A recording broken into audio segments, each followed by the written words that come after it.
Bom, muito obrigada, Aline, por ter aceito o nosso convite. Atender a gente à meia-noite não é brincadeira, só você. Só você. Bom, para quem não sabe, a Aline Casagrande é graduada em Engenharia Química na Universidade Federal de São Carlos, tem MBA em Gestão de Empresas pela FGV, tem mais de 10 anos de experiência na indústria de bebida, já atuou em manufatura, desenvolvimento técnico, cadeia de suprimentos e compra. Bom, atualmente a Aline se mudou lá para a Suíça. Ela é diretora global de sustentabilidade de embalagens e lidera a agenda de embalagens circular da AB InBev. Muito bem, muito orgulhosa, viu, Aline? Bom, Obrigada. Obrigada pelo convite, Assunta. É um prazer falar com você aqui. aí, assim, a gente levantou, né?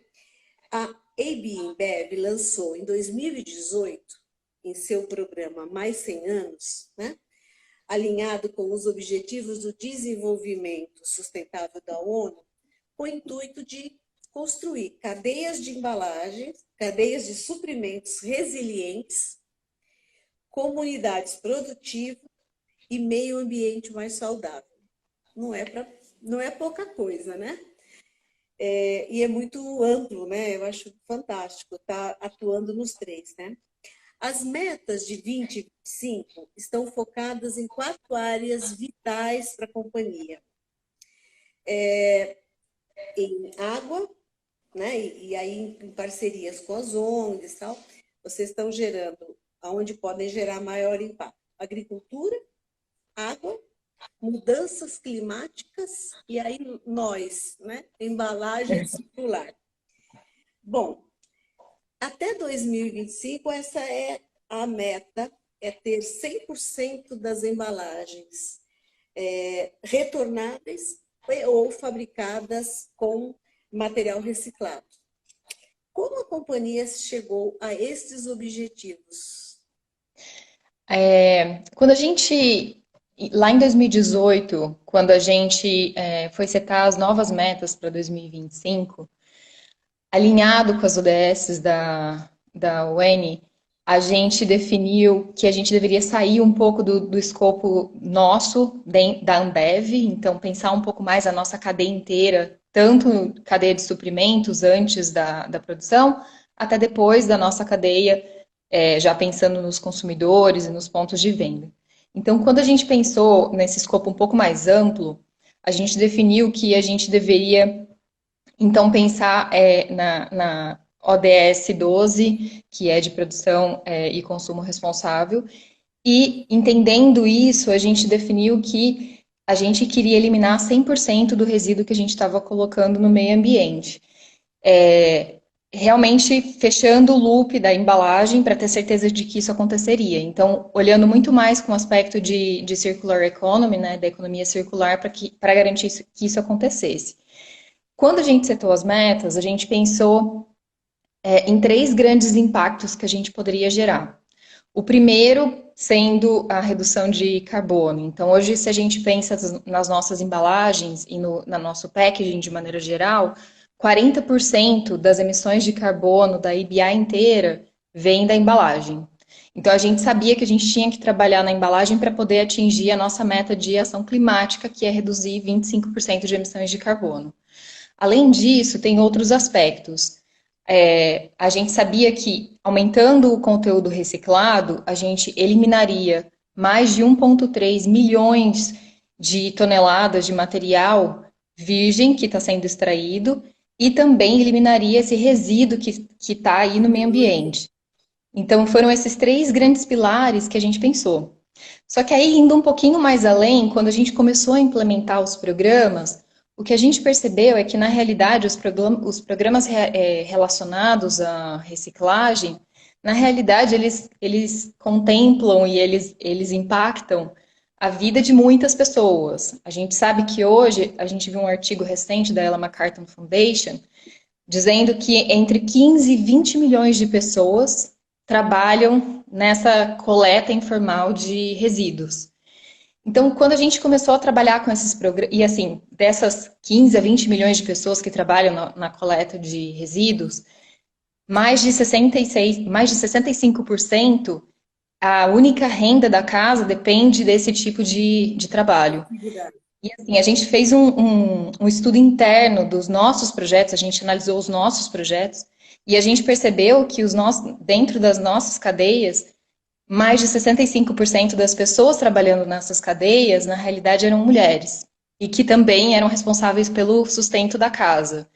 Então, na realidade, a gente percebeu que, além daquele impacto ambiental e de fazer sentido para o negócio, que era o nosso negócio desde sempre, a gente percebeu que também tem um aspecto social e que a gente estava contribuindo para as outras ODSs de erradicação de pobreza, de igualdade de gênero, de trabalho decente, e que a gente podia fazer muito mais. Então, até o que aconteceu foi que a gente se conscientizou disso e começou a estudar e entender o que gerava isso e como que a gente podia fazer isso ser mais impactante ainda, né?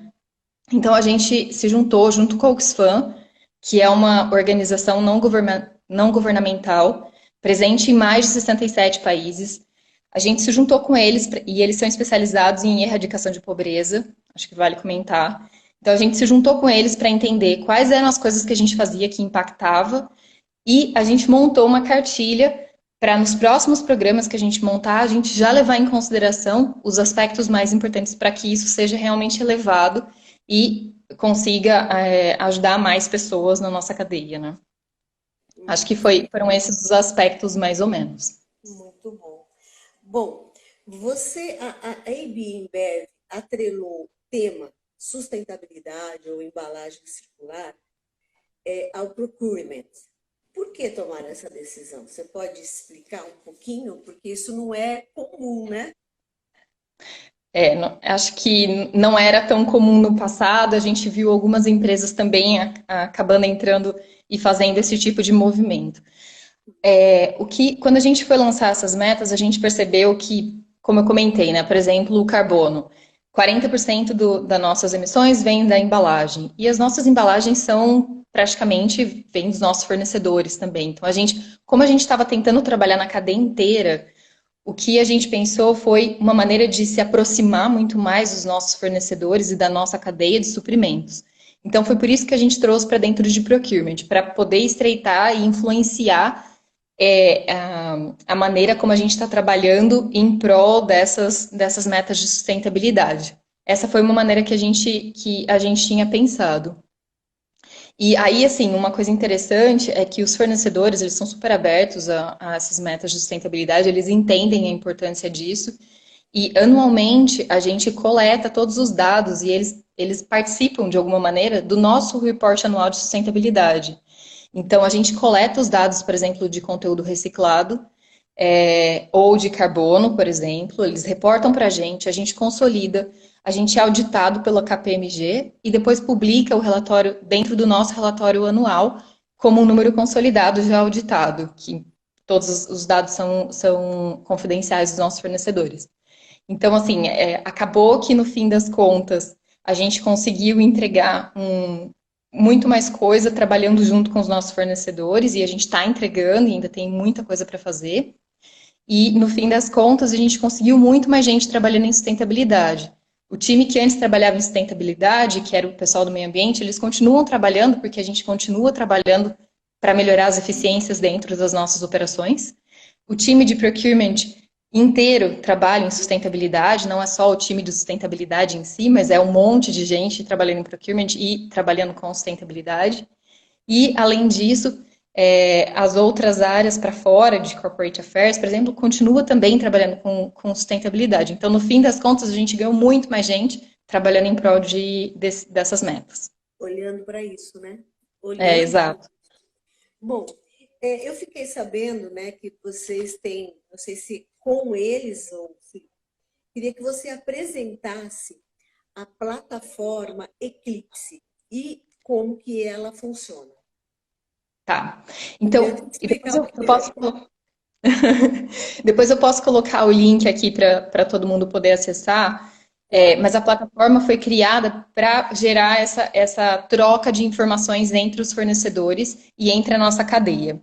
A ideia é gerar uma plataforma única que a gente tenha acesso à educação, a melhores práticas, a toolkits de implementação de conteúdo reciclado, energia renovável, enfim, vários assuntos diversos e estandarizar métricas, compartilhar targets para entender se estava todo mundo no mesmo patamar. Enfim, a ideia foi criar uma plataforma para a gente falar a mesma língua e tentar se ajudar. Porque no fim das contas, eu acho que essa é a palavra mais importante de todas essas novas metas relacionadas a 2025 de todas as empresas. Não existe nenhuma empresa que vai conseguir chegar às metas até 2025 sozinha. Todo mundo vai precisar trabalhar junto e interagir. Então, a ideia da plataforma Eclipse foi essa ideia de se alinhar, de criar um alinhamento para conseguir alguma coisa maior. E, enfim, é aberta, qualquer empresa pode se cadastrar, não precisa ser necessariamente os nossos fornecedores. A gente convidou os nossos fornecedores, a gente, inclusive no Brasil, o pessoal fez um lançamento, o pessoal da Ambev É fez um mundial. lançamento. Essa plataforma é mundial. Então, o seu fornecedor do México, da China, do Brasil, está todo junto. Exato. A ideia é poder criar essa comunidade internacional com acesso à informação necessária. Dizer Então, uma é coisa. aberto a todo mundo e qualquer um pode se inscrever. O pessoal da Ambev tinha lançado, eu acho que há alguns meses, a plataforma tá acontecendo. Inclusive, eles foram indicados a um prêmio por facilitar essa interação entre os fornecedores, e que vai sair, inclusive, na semana da UNGA. Mas a plataforma está online, já tem vários fornecedores inscritos e se vocês se inscreverem, a ideia é quem se inscreve e quem coloca qual é a meta de sustentabilidade lá que está participando e reforça as metas os ODS, tem acesso a algumas áreas que nem todo mundo teria. Então, por exemplo, uma das áreas que eles estão abrindo agora é acesso à participação nos challenges da aceleradora, nos desafios da aceleradora. Então, imagina que um fornecedor pode entrar e pode também ter uma linha lá de qual o desafio, qual a startup que eu estou procurando e quais os desafios que eu estou procurando via ideias disruptivas da aceleradora. Então, essa é a ideia um pouco do Eclipse. Essa plataforma ela foi criada no Brasil ou aí na Suíça ou where? É uma plataforma global, então a ideia é ter fornecedores do mundo Onde surgiu inteiro, a ideia? Da onde surgiu a ideia? do time global. Legal. Surgiu do time global, do time de energia renovável, na realidade, porque a gente percebeu que existia uma necessidade muito grande de dividir o que a gente estava fazendo em energia renovável. Então começou daí, mas a ideia é ser para todos os targets de sustentabilidade. Chegou uma pergunta aqui, Aline, aqui nos comentários, acho que é Viviane o nome da moça, não sei da pessoa, que ela queria saber das metas que vocês estabeleceram até 2025, quantos por cento vocês já avançaram? Se é que você tem ideia. Tenho sim. Depende da meta. A meta de energia renovável, por exemplo, a gente já está em 60%. A meta de packaging a gente ainda está em 40%, ainda tem muita coisa para fazer e tem bastante desafio, principalmente em reciclagem. A meta de carbono a gente já reduziu perto de 9%. Lá no nosso relatório anual tem toda a métrica, uma a uma das metas. Todo ano a gente publica atualizado quanto que a gente evoluiu ano contra ano e como a gente está evoluindo contra 2025. Isso faz parte das nossas metas e do nosso commitment de transparência com as nossas metas. Tá. Só para reforçar, a gente vai deixar ou você vai mandar para a gente colocar na bio como acessar a plataforma Eclipse depois, né? Porque já Tá, também eu mando. estão perguntando, tá? Tá, legal. A Bom. outra pergunta é bem relacionada, é como a AB InBev tem trabalhado com outras empresas, né, em prol da economia circular. Sim, a gente tem vários projetos com outras empresas em no mundo inteiro. Então, como eu comentei, várias ações que a gente tem tomado são super locais. A gente está presente em mais de 50 países e cada país tem uma especificidade. As ações são super locais, eles já têm programas locais que a gente tem que tomar em conta também, algumas leis. Enfim, a gente tem que tomar tudo isso em conta e por isso a gente acaba fazendo parcerias muitas vezes locais, às vezes com empresas globais, mas Localmente. commitments e projetos locais. Então, a gente tem um caso bem legal e interessante que é no Brasil, que é o Reciclar pelo Brasil, que eu acho que junto com a Coca, junto com a Ancat, surgiu, né? Começou junto com a Coca e com a Ancat, mas que hoje já tem mais empresas participando. E a ideia é fomentar a reciclagem. A gente também tem um projeto bem legal na Colômbia que chama Movimento Re, que é a mesma coisa, assim, a ideia é fomentar a reciclagem numa área que é super, super difícil a coleta, que é no Caribe colombiano, muito longe de todas as plantas de reciclagem. Então, um programa junto com a Coca, com a Pepsi, com o Posto Bom e com outras empresas para poder fazer isso ser factível e para tornar esse programa realidade. Então, a gente tem vários programas desse tipo ao longo no mundo inteiro, cada localidade tem sua especificidade, mas a gente continua buscando parceiros. E assim, se alguém aqui que estiver assistindo tiver alguma ideia de projeto e quiser participar, a gente participar nessa ideia de economia circular, a gente sempre está aberto a ouvir novas ideias, novos projetos e tentar trazer e colocar como realidade. Eu acho que tem um outro aspecto, o assunto, que eu não sei se a gente vai ter chance de falar aqui, que é da aceleradora. Então, quando eu penso em.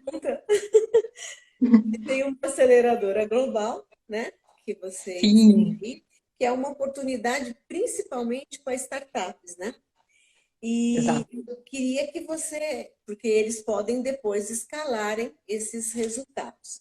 Como que funciona e como, a partir de quando está aberto as inscrições, como fazer?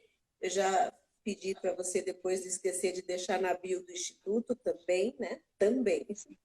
Conta. Então, a aceleradora, primeiro, a gente tem algumas aceleradoras. A gente tem a aceleradora global, mas a gente também tem uma aceleradora da Ambev, e que inclusive o Rodrigo falou aqui no canal, na Aceleradora 100, ele falou ontem sobre a aceleradora da Ambev. Quem quiser saber mais pode olhar aqui.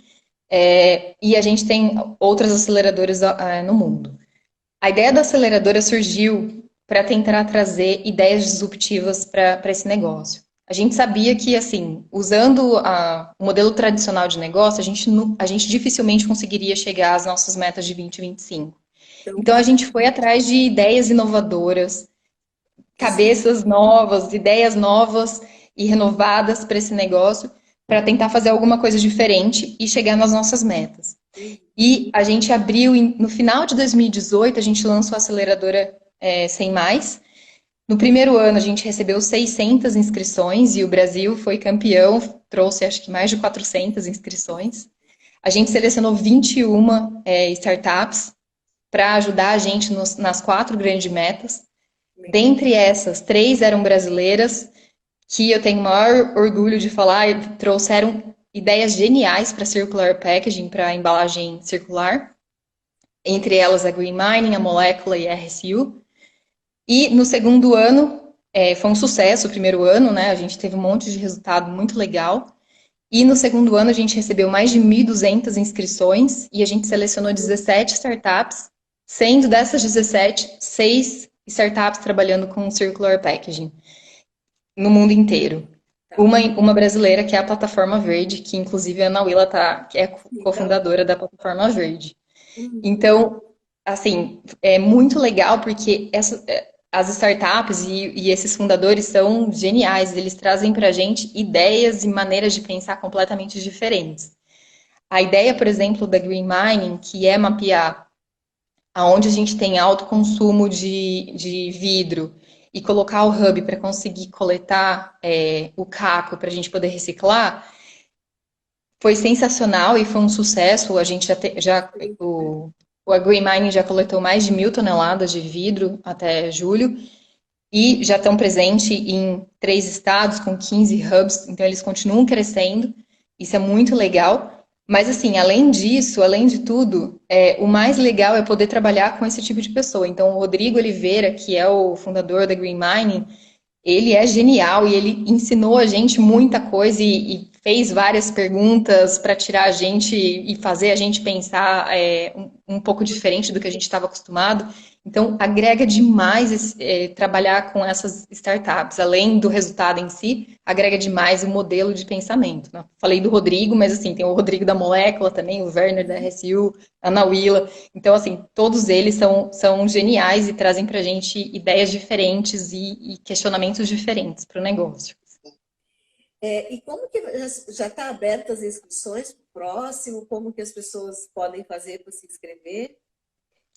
Então, a gente decidiu postergar um pouco as inscrições. As inscrições vão abrir no primeiro trimestre de 2021. A gente postergou para ter certeza de que a gente ia ter tempo de entregar o piloto dessa segunda turma que está rolando agora em 2020. Por conta do Covid, muitas delas foram afetadas. Então, a gente tem uma empresa que está trabalhando com o pessoal da China no desenvolvimento de plástico feito usando o nosso resíduo agro. Então, eles pegam o que a gente não usou da cevada, o que restou lá na nossa agricultura, e transforma isso em plástico compostável. O problema é que, por conta do Covid, eles não conseguiram fazer vários testes, então acabou tendo que postergar. Eles são um caso, né? Elas, aliás, que são 3 mulheres. Elas são um caso desses, mas assim, a gente tem outros também, então a gente decidiu postergar um pouco e dar um pouco mais de espaço para eles conseguirem provar a ideia e a startup dentro do nosso negócio, para a gente conseguir seguir trabalhando com eles. Muito bom. Bom, como é o processo de inovação da AB InBev para o desenvolvimento de embalagens mais circulares? É considerado redesenho das embalagens, oportunidades de reuso, aumento de reciclagem, preservação dos recursos finitos, em que ordem? Como é feito esse processo? Sim. A gente tenta, a gente tem um centro global de inovação e mais 6 centros espalhados nos principais mercados, inclusive no Brasil. A gente tem um que fica dentro da UFRJ, lá no Rio. A gente tem sim áreas trabalhando para desenvolvimento de embalagens mais sustentáveis. E a gente tenta seguir o mindset de, primeiro, repensar e questionar se a gente realmente precisa daquela embalagem. Segundo, substituir, ou substituir por coisas mais sustentáveis. Reduzir, e isso é um negócio que a gente já faz há muitos anos. Inclusive, em 2017, a gente tinha lançado em 2013 uma meta para reduzir 100 mil toneladas de embalagem, e em 2017, até 2017, e em 2017 a gente já tinha atingido mais de 146 mil toneladas reduzidas. Então, é um negócio que já está há muito tempo no DNA. Além disso, a ideia de reusar e reciclar é cada vez mais importante para a gente. Então, a gente tem equipes trabalhando em coisas diferentes. A gente tem uma equipe repensando as nossas embalagens secundárias e como sair completamente de plástico ou fazer coisas mais sustentáveis.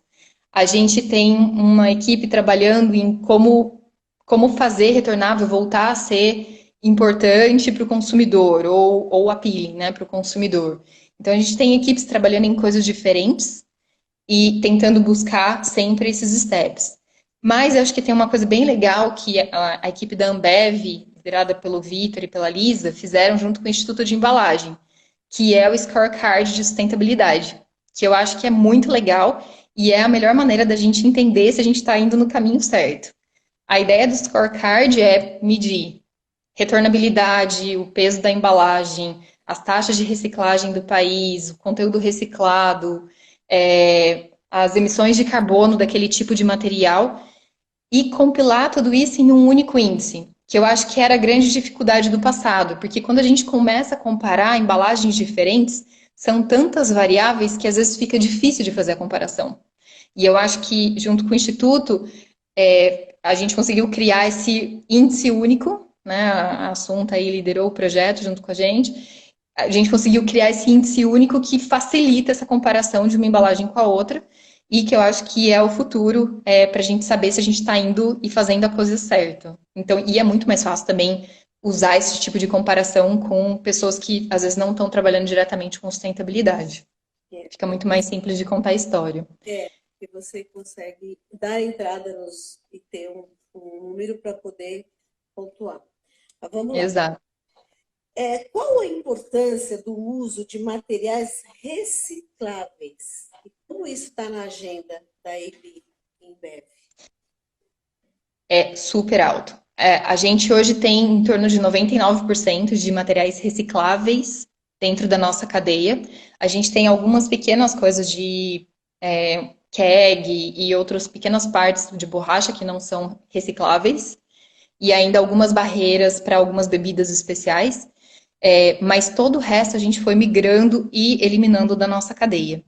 Então, a gente busca sempre, então o Brasil mesmo acabou de eliminar a única Preforma que eles tinham, que tinha uma barreira de nylon, se eu não me engano, eles eliminaram completamente e agora já é 100% reciclável o material também, então a gente já consegue fazer essa reciclagem. Monomaterial. Oi, desculpa. Agora Isso, é monomaterial. Agora é 100% monomaterial. E aí, assim, de novo, acho que a história do scorecard ajuda muito, porque como a gente consegue ter as taxas de reciclagem, a gente consegue ir para um outro nível, que é comparar se eu estou fazendo uma embalagem desde o zero, qual o melhor tipo de embalagem que eu posso colocar, né?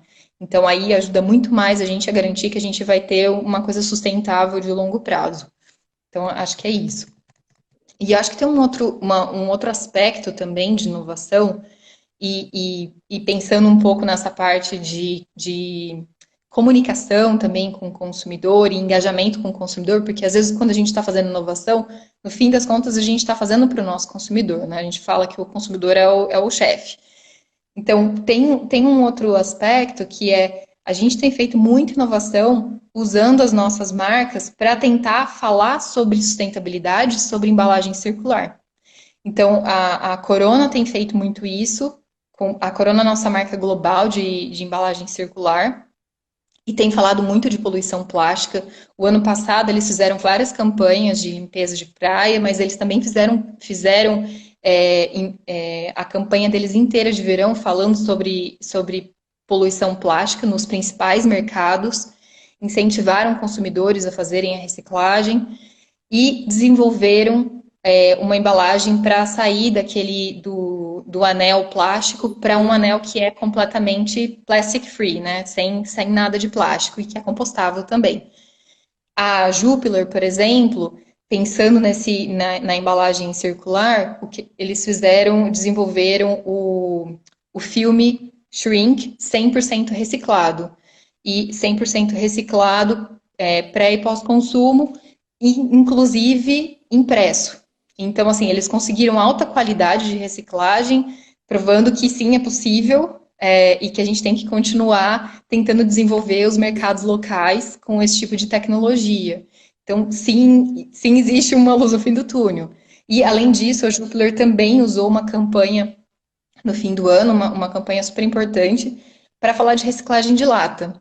E o mais interessante é que na Bélgica, que é onde eles fizeram a campanha, onde a marca é super forte, eles têm mais de 70% de taxa de reciclagem.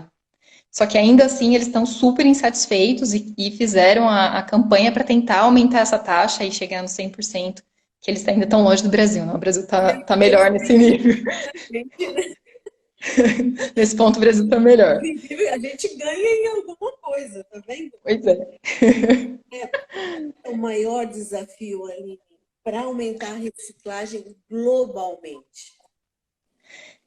Globalmente, acho que tem dois principais desafios. Um é a colaboração. A gente realmente não vai conseguir fazer nada sozinho, a gente sabe disso. E eu acho que tem um aspecto muito importante de educação. E aí esse tema de usar as nossas marcas para poder fazer educação e falar sobre o ponto com os consumidores é super importante. Quando a gente olha hoje a nossa. Você me perguntou sobre a meta, como que a gente está na meta, né? A evolução da meta. Quando eu olho hoje a devolução de retornáveis, que é feita basicamente de barril e garrafa retornável, o que acontece? A gente fez uma análise de qual é a tendência. Então, a gente fez um estudo comparando produto interno bruto com percentual de retornável. E o que a gente viu é que quanto mais aumenta o produto interno bruto, mais cai o percentual de retornável. O consumidor quer coisas mais convenientes, marcas mais premium e embalagens mais premium. Então, no fim das contas, a gente está numa super pressão, porque o consumidor não é consciente sobre essa escolha. Talvez o E eu consumidor não saiba que retornável é a única embalagem que é o sem resíduos, né? Não gera resíduos, que é muito menor o carbono, a emissão de carbono da embalagem. Então, falta ainda muita comunicação a respeito disso, e a gente sim pretende usar e fazer muito mais nesse sentido para ter certeza de que a gente consegue atacar o problema. Tem um negócio muito legal que a gente está fazendo, que é linkado a esse ponto da retornabilidade. A gente está tentando fazer, tá tentando não, a gente está fazendo junto com a aceleradora esse ano dois pilotos com retornável. Um piloto nos Estados Unidos, então nos Estados Unidos desde a década de 80 a gente não tem mais embalagem de vidro retornável. Você vai ter que Tem que refazer o modelo inteiro e tem que começar quase do zero. Então a gente está junto com uma startup, que é a Conscious Container, que é parte da segunda turma da aceleradora. Eles estão ajudando a gente a montar esse novo sistema de retorno para os Estados Unidos. A gente está fazendo esse piloto esse ano e a gente está super empolgado com a ideia. A gente fez uma pesquisa e a gente viu que a geração Z nos Estados Unidos quer embalagens retornáveis. Então foi super legal, porque a gente viu que sim, existe a abertura, a gente precisa começar a fazer alguma coisa. E a gente está fazendo um outro projeto na Colômbia com uma outra startup que é a Nomo Waste, que começou como coleta de resíduos em Bogotá. E quando a gente começou a conversar com eles, eles comentaram com a gente acha muita garrafa inteira, assim, sem nenhum problema. A gente pega a garrafa sem ter nenhum risco, sem nada. Garrafa nova que foi jogada fora. Então a gente está conseguindo fazer a coleta de garrafa para poder fazer o reuso dessa garrafa sem ter que gastar tudo de novo, a matéria-prima. E aí o mais legal é que a gente conseguiu fazer uma junção disso, da Nomo, junto com a BenQ, que é uma outra startup da primeira turma, para poder fazer o tracking de onde a garrafa tinha passado, quem foi a pessoa que coletou, qual é o perfil dessa pessoa que coletou, quanto que ela gera de renda, quanto que ela consegue coletar por mês, enfim, a gente consegue entender o que está acontecendo, inclusive com o catador. Então, é um projeto super legal para a gente, porque a gente tem visibilidade do que está acontecendo e a gente consegue agir e garantir um responsible sourcing desse material, que é um material pós-uso também. Então, foi assim que a gente conseguiu tentar fechar o ciclo de uma garrafa que estava completamente fora do sistema. Você sabe que eu morei lá na Alemanha, né? E dos lugares que eu morei era atrás do Hofbrauhaus, lá em Munique, e eu morava num kitnet, assim, pequenininho, e tudo na embalagem de vidro era mais barato, né? Então você podia comprar iogurte, água, suco, tinha tudo, ok. Aí você comprava e você tinha a opção de devolver, fosse um pote de iogurte, um pote de geleia, você podia devolver tudo. Era 10 centavos, 10, 15 centavos, né? Na época era marco ainda. Bom, aí eu falei, bom, eu vou colocar tudo isso aqui, eu ia guardando embaixo da pia, mas era uma pia pequena. Sim. Aí, numa bela sexta-feira, quando eu desci para lavar roupa, eu falei assim, eu vou hoje levar minhas Levar. garrafas todas. Mas o supermercado fechava cedo naquela época. Então, o que eu fiz? Eu levei, e lá é caixa verde, né? Marrom, Sim. branca. Aí eu peguei minha sacola e comecei a descartar. Então eu olhava verde, jogava no verde. Aí chega a velha, brava pra caramba, uma alemã. Não, você não pode fazer isso. Ela me ensinou, né? Que eu tinha, porque lá é muito legal, isso foi em 90. Você deixava as que não estavam quebradas, você não podia jogar dentro da, Ah, que do legal. container. Isso em 90, hein? Aí você já colocava numa cestinha, que era tipo um aramadinho pequeno, porque a maioria das pessoas na Alemanha já tinha o hábito de levar mesmo, entendeu? Então poucos eram assim folgados como eu, ou não tinha tempo, e deixava lá na cestinha. Eu falei, ah, parece inteligente, né? E leva lá. Mais inteligente ainda era a velhinha. Porque no outro dia de manhã ela passava recolhendo e ela levava para o supermercado. Eu E falei, pegava o puxa, dinheiro de volta. merda, mas aquela garrafa voltou inteira. Ela é retornável, né? E o R do Exato. retornável é ainda mais forte que o R do reciclável, né? Isso, Exatamente. É muito mais importante do que o R de reciclagem, com certeza. mas é bem legal porque às vezes a gente acha que só trabalhar na reciclagem resolve, né? Mas se a gente conseguir ainda o step before, né?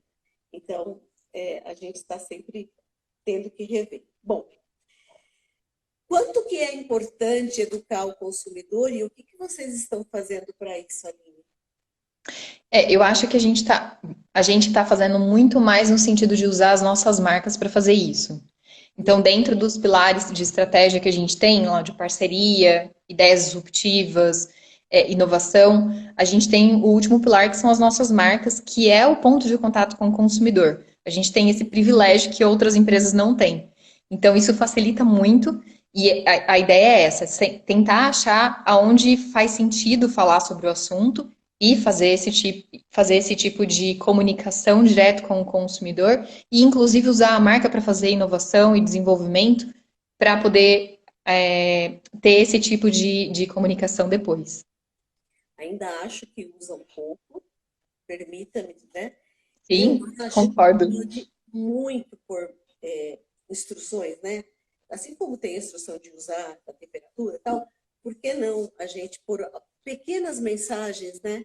Vão de gotinha em gotinha, porque embalagem a gente toca mais de 50 embalagens por dia. Se em cada uma tiver uma mensagem, né? Como o biscoito da sorte da China, né? A gente vai ficar sortudo, né? É Ao, verdade. ao A meio, gente, com fala. certeza. Não, e eu concordo com você, assunto. A gente fez uma análise de quais são os pontos de interação do consumidor, né?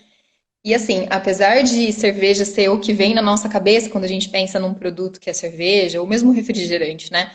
A gente pensa no líquido, na realidade, os É, pontos de ninguém contato pega, é packaging.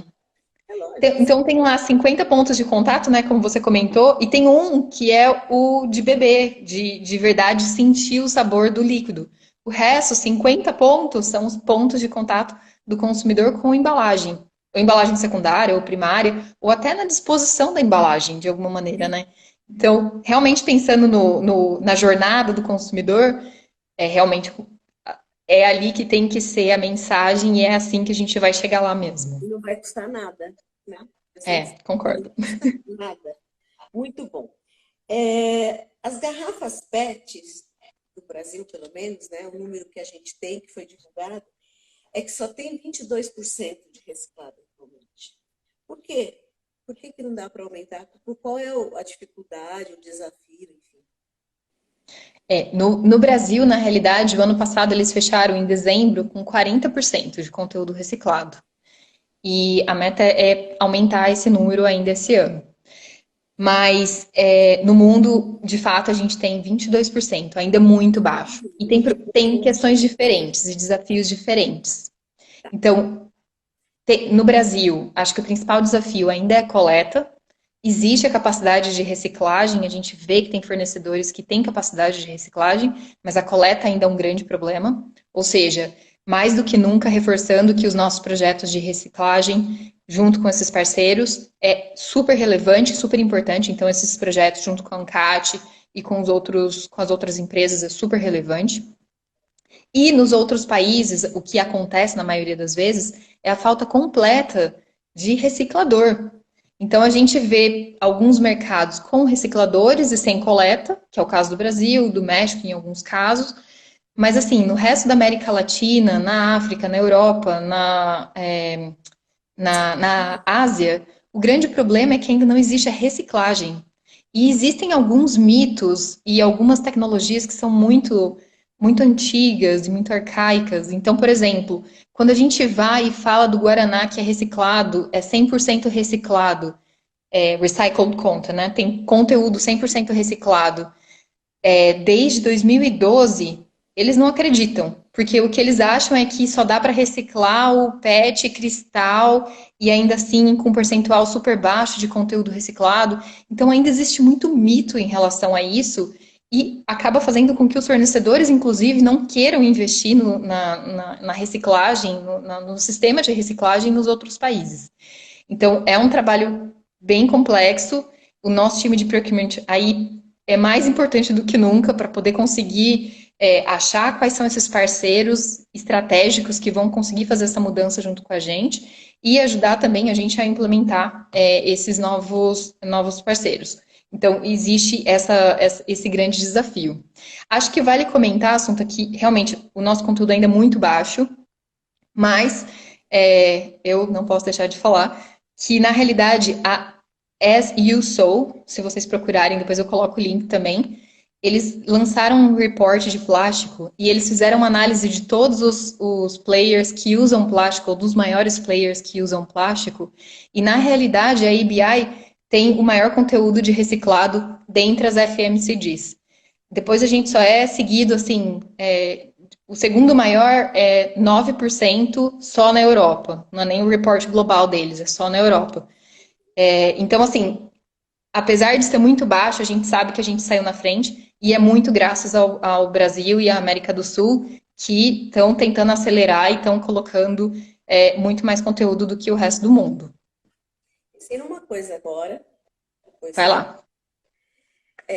Na Feira Car, na última feira de Kunsthof, né, que é a maior feira de plástico do mundo, tinha mais do que um grande hall só com equipamentos de reciclagem. Isso sem contar de todos os outros que tinham aditivos para você melhorar, como pigmentar, como salvar. Quer dizer, a indústria da reciclagem e os insumos para fazer isso estavam lá presentes. Passou pela cabeça que, certa vez, né, uma indústria X queria fazer uma coisa Y e passava pelo transformador, passava pelo... Eles investiram, eles colocaram incomodado o equipamento. É uma coisa para se pensar. Porque daí vocês investindo num equipamento de última geração, é um investimento grande para um pequeno, mas que se paga com certeza. E se ele vai ter vocês para vender, tá? Ele está com o mercado, né? Já tem a demanda. Então é uma ideia. Olha para isso, porque funcionou em outros mercados e mais de um já que eu vi isso funcionando muitíssimo bem. Então é uma coisa para de repente ensinar ou demonstrar ou provar que funciona. Que não acredita que funciona. Porque talvez ele fale assim, eu vou investir, põe o meu rico dinheirinho nisso e depois a Ambev não vai comprar ou vai comprar muito barato, enfim, não sei. Mas eu acho que fazer essa brincadeira talvez funcione. Tá? É um outro modelo de negócio, né, que funciona para outras coisas, que de repente poderia funcionar para reciclagem. Com certeza. Bom, obrigada. Você poderia falar, Aline, sobre o programa de logística reversa que vocês estão imaginando, né, para ter 100% de embalagens retornáveis ou recicláveis? A gente tem logística reversa na grande maioria dos países por conta do nosso produto retornável. E o nosso produto retornável é super importante para a companhia. Então, a gente continua investindo nisso. E, assim, a gente tem alguns projetos. Então, eu citei o Nomo, que é um sistema de coleta diferente para tentar reutilizar muito mais as nossas embalagens. Mas o Brasil está na frente e está tentando outros pilotos completamente diferentes, um pouco inspirados também pelo Rodrigo, pelas startups brasileiras que trouxeram um montão de ideias legais. Então, tem muito projeto piloto acontecendo agora. O Rodrigo Figueiredo colocou a Nayara e o time para poder ajudar a fazer esses projetos acontecerem. Então, tem bastante coisa acontecendo. Mas, de maneira geral, a gente sim tem apostado no sistema de coleta. A gente entrega em vários lugares produto acabado. E sim, a gente tem olhado como que a gente vai fazer a coleta desse material no momento que a gente está tentando, que a gente está levando o material para ser entregue. A gente também tomou em consideração para fazer esse projeto um pouco da conversa que a gente teve com a Bividro há alguns anos atrás, de tentar entender aonde faz sentido fazer coleta e quais são os modelos que fazem sentido, por exemplo, para fazer coleta de caco. Então, a gente conversou com eles e a gente aprendeu bastante coisa e está tentando colocar isso também para dentro. Então, é uma soma de vários conhecimentos aí para poder montar um sistema inteiro, inclusive nosso, da nossa equipe de logística, que está nesse mercado há bastante tempo também. Teve Então, uma pessoa, é mais eu não sei quem, porque o nome está apagadinho, mas estão contando aqui nos comentários que em Florianópolis eles colocaram, não sei se foi o governo do estado, a prefeitura, ou alguém, sistema de devolução de vidro, containers, né? E que está dando certo, mas que precisa mais comunicar a população, né? Então, realmente que é legal. um desafio. Tem um sistema teve um sistema no Nordeste, né? E agora está meio, acho que vai mudar de nome, enfim.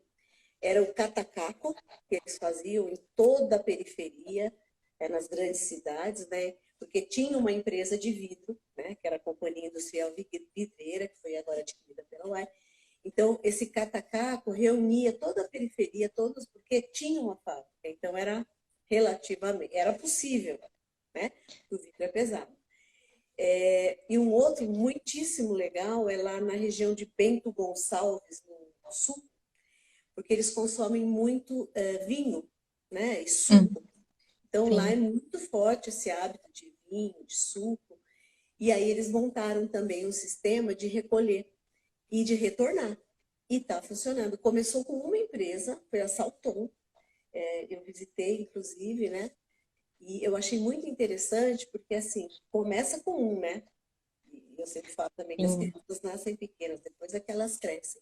Aí uma empresa, a outra falou, eu também quero fazer isso. E começou isso a crescer.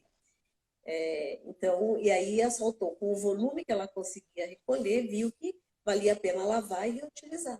Ter um sistema de Ah, eles lavagem. estão fazendo retornável. Que legal. É possível, entendeu? Bem Então, eu legal. acho que são coisas que tem que testar, né? Porque Sim. é muito usado ali naquela região, né?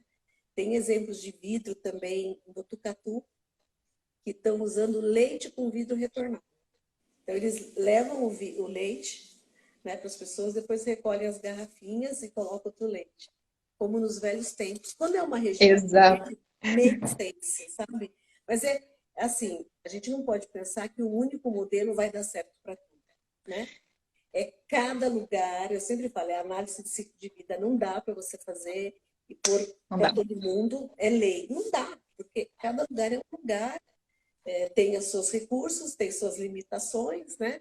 E tem sua cultura. Então, eu imagino que você está vivendo uma experiência muito fantástica de estar entendendo isso, como funciona na China, no México, nos Estados Unidos, que são muito E é diferentes. completamente diferente, exatamente. Realidades completamente diferentes, exigências completamente diferentes e ações locais, como você comentou. Super locais, inclusive às vezes dentro do próprio país ou de estado, ações super locais para serem feitas, porque não dá para pegar uma e tentar fazer global. Dá para pegar assim a ideia por detrás, algumas coisas, mas e, Nem no no fim Brasil, das contas vai ser uma solução feita para aquele lugar. Que nem eu no acho que é Brasil, um grande desafio também. nem no Brasil, porque o que funciona aqui não vai funcionar em Manaus, o que funciona em Não. Bento Gonçalves não vai funcionar em Ceará, né? Mas não, né? Não falando, não é nada de contra um estado ou outra cidade, mas é Não, que são realidades muito diferentes. não, é até posicionamento de recicladores, tipos de indústrias presentes, é completamente diferente o sistema inteiro, né? Né? Então não tem como. Até o consumo, às vezes, se você pensar, o consumo dentro de São Paulo é super, é em um espaço físico super pequeno. Quando a gente pensa nos outros estados que são maiores e a população não necessariamente está em um único lugar, é muito mais complexo. E são sistemas diferentes que a gente tem pensado. E eu acho que essa é a beleza dos projetos que a Nayara está tocando, porque ela está pensando exatamente nisso. Então, como que eu vou na vendinha, né, tentar buscar o que a gente deixou lá, ou perto da vendinha tentar buscar o que a gente deixou lá, que às vezes é uma vendinha no meio do nada, que não tem nenhuma outra perto que a gente possa coletar. Então, ela está tentando pensar exatamente quais são esses modelos diferentes que a gente precisa implementar para poder conseguir fazer o 100%. Bom, Aline, acabou, tá acabando. Eu queria te pedir, eu adoraria ficar Muito aí rápido. um monte, mas já quase 1 hora da manhã aí na Suíça, mulher. Vai dormir.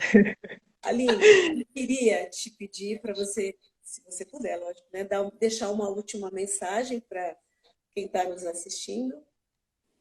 Sim, com certeza. Assunta, super obrigada pelo convite. Eu acho que, primeiro, eu gostaria de convidar as pessoas que estão aqui, se tiverem ideias, se conhecerem startups que tenham essas ideias disruptivas, para se inscreverem na aceleradora. No primeiro trimestre, as inscrições vão estar abertas e a gente sim quer buscar esse tipo de ideia para dentro dos nossos projetos. A É, gente vai deixar. A e a gente mesma coisa para as empresas, a gente quer sim que vocês participem via Eclipse, então eu vou deixar aqui também o contato. Mas eu acho que mais importante do que nunca, a gente só está fazendo tudo isso porque a gente quer deixar um planeta melhor para as próximas gerações. A gente realmente espera e a gente está junto por um mundo melhor. Então a gente quer que todo mundo entre e nos ajude a chegar lá também. É bom, isso. eu queria agradecer um monte. Esse ano, como todos os anos, a gente tem o nosso Fórum de Sustentabilidade, que vai contar cases de empresas fantásticas, né? O Eric veio em 2018, então o ano passado foi a Ornella da Heineken, esse ano é o Paulo Vilas da Coca, isso de bebida, né? Porque a gente gosta de dar oportunidade para todo mundo, porque desta forma a gente aprende mais, né? Esse ano vai ter Marfrig, vai ter Coca, Nestlé, PepsiCo, Procter, Magnus Pet, vai ter Fisalia. Então a gente vai colocar bastante gente para demonstrar o que está fazendo, é 8 de outubro. Vai ser ao vivo, online e ao vivo, já deixo também, vou deixar o convite para todo mundo se inscrever, participar. Porque sai muita ideia e a gente, assim, borbulha as ideias, né? Daqueles Legal. cases assim de lâmpadas e as pessoas vão... E é uma forma da gente fazer com embalagem melhor um mundo melhor, né? Tá bom? Exato. Obrigada pelo seu tempo, pela sua atenção à meia-noite. Só você, Aline. Muito obrigada. Imagina. Obrigada. Se teve alguma pergunta que eu não respondi, podem deixar também aqui que depois eu respondo. Obrigada a todo mundo que participou. Tchau, gente. Tchau, até mais. Obrigada.